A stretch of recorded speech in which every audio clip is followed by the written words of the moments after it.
welcome to Pastor's Chat. We're looking at Colossians chapter 3 now. These wonderful verses where Paul gets very practical in how we can live out the preeminence of Jesus Christ in our lives every day. Matter of fact, let me just give you a breakdown of the whole chapter, then we're going to be going through it, as you know, day by day, verse by verse. And so first thing he does in verses 1 through 11, he speaks about our personal purity. Then secondly, talks about our Christian fellowship. Then third, how we should give Christ the preeminence in our home with husband-wife relationships, with our children, and then also in our daily walk, at the end of the chapter. So we'll see these four areas that Christ should have the preeminence in as we look at chapter 3.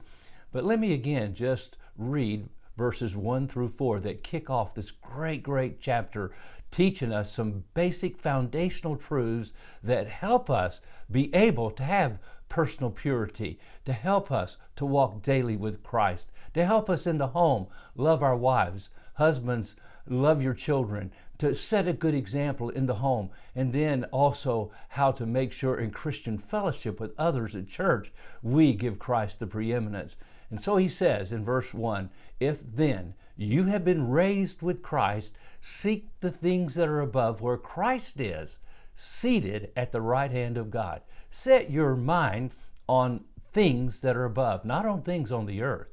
For you have died, your life is hidden with Christ in God. When Christ, who is your life, appears, then will you also appear with him in glory. How awesome is that? I love that. So if you've been raised with Christ, if you've been born again, at the moment of your salvation, you were placed into Jesus Christ. That's what it says back in chapter 2. You were baptized into Christ.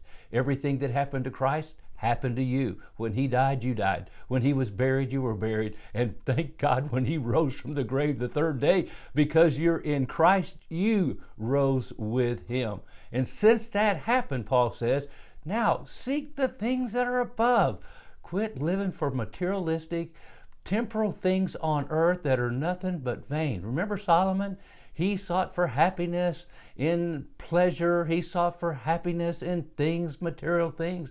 He made buildings. He was a great architect, gardens, the beauty of all that. He sought pleasure in having relationships with other women. He sought it everywhere. In wealth, he became the wealthiest man ever. And yet he says, vanity, vanity of vanities, all is vanity and vexation of the spirit. Everything under the sun, everything on planet Earth, without God is nothing but vanity. So seek the things that are above.